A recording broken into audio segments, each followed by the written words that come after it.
Good morning विद्यार्थी मित्रों। कक्षा 12 विषय भूगोल पाठ 9 प्राकृतिक संसाधन। इस वीडियो में हम लोग जलीय संसाधन के बारे में जानेंगे। जल या मानव जीवन की खूब महत्वपूर्ण आवश्यकता है। जल के बिना जीवन संभव नहीं है। जल प्राप्त करने के 3 स्रोत हैं। पहला है विष्टीय जल, दूसरा है पृष्ठीय जल जिसे सतह का जल भी कहते हैं, और तीसरा है भूमिगत जल। सबसे पहले हम लोग विष्टीय जल के बारे में जानेंगे। वर्षा और हिमवर्षा द्वारा पृथ्वी की सतह को पानी मिलता है। गुयाना, हवाई टापुओं और भारत के मेघालय में सबसे अधिक वर्षा होती है, जबकि Chile, Libya, Egypt, Sweden, Namibia के कुछ प्रदेशों में बहुत ही कम वर्षा होती है। भारत में पूर्वोत्तर और पश्चिमी घाट के किनारे के प्रदेशों में सामान्य से अधिक वर्षा होती है। विश्व में ऐसे कितने ही प्रदेश हैं जिसका अर्थतंत्र केवल विष्टीय जल आधारित आकाशीय खेती पर ही निर्भर है। जैसा कि मैंने आपको ऊपर बताया कि बहुत से क्षेत्रों में अधिक वर्षा होती है तो बहुत से क्षेत्रों में कम वर्षा होती है। तो किसी किसी क्षेत्र में इतनी अधिक वर्षा होती है कि वहां पर खेती संभव नहीं हो पाती, और किसी प्रदेश में कम वर्षा होने से जो बरसात का पानी है उसे एकत्र करके खेती की जाती, जिसे हम कह सकते हैं कि वर्षा और हिमवर्षा द्वारा पृथ्वी की सतह को जो पानी मिलता है उसे संग्रह करके लोग खेती करते हैं, जिससे अर्थतंत्र केवल वृष्टि जल आधारित आकाशीय खेती पर निर्भर है। दूसरा हमारा है पृष्ठीय जल, जिसे हम लोग सतह का जल कहते हैं। बरसात का पानी नदियों एवं झरनों के रूप में पृथ्वी की सतह पर प्रवाहित होता है। तालाबों एवं सरोवरों में बरसात का पानी संग्रह होता है। इस प्रकार सतह पर संग्रह हुआ जल समूह के स्वरूप को सतह का जल कहते हैं। कहने का अर्थ है कि नदी, झरने, तालाब या सरोवरों में जो पानी एकत्र होता है उसे हम लोग सतह का जल या पृष्ठीय जल के नाम से जानते हैं। अतिवृष्टि वाले प्रदेशों में पृष्ठीय जल भंडार अधिक होता है। सतह जल अर्थव्यवस्था और पारिस्थितिक तंत्र को बनाए रखने में बहुत ही महत्वपूर्ण भूमिका स्थापित करता है। जैसा कि हमने ऊपर पढ़ा कि अर्थतंत्र केवल वृष्टि जल पर आकाशीय खेती पर निर्भर है। तो ये जो आकाश द्वारा वर्षा होती है, इनका जल संग्रह करके हम लोग खेती में इनका उपयोग करते हैं, जिससे अर्थव्यवस्था में काफी मदद मिलती है।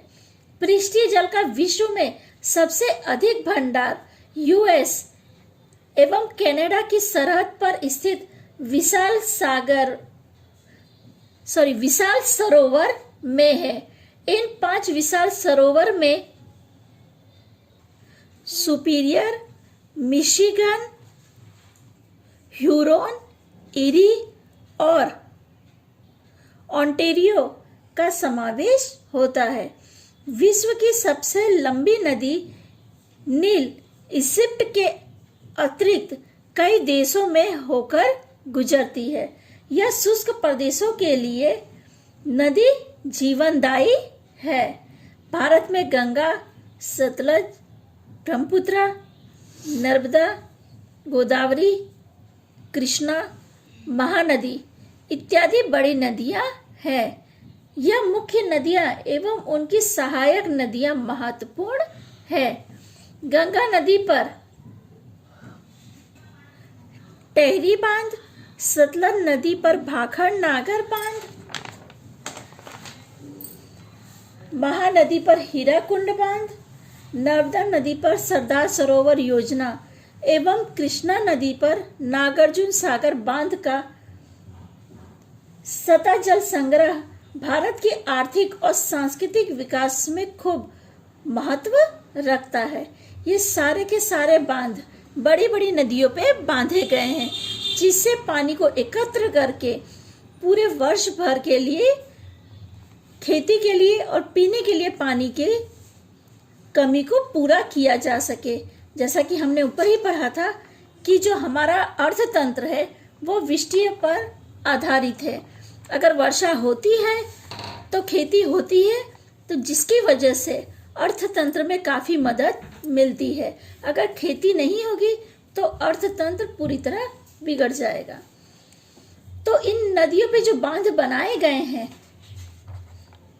सतलज नदी पर भाखड़ नागर बांध, महानदी पर हीराकुंड बांध, नर्मदा नदी पर सरदार सरोवर और कृष्णा नदी पर नागार्जुन बांध, ये सारे बांध के जरिए पानी को एकत्र करके रखा जाता है, जिससे जब वर्षा नहीं होती तो इनके जरिए खेती के लिए पानी और पीने के लिए पानी की कमी को पूरा किया जा सके। तीसरा टॉपिक है भूमिगत जल।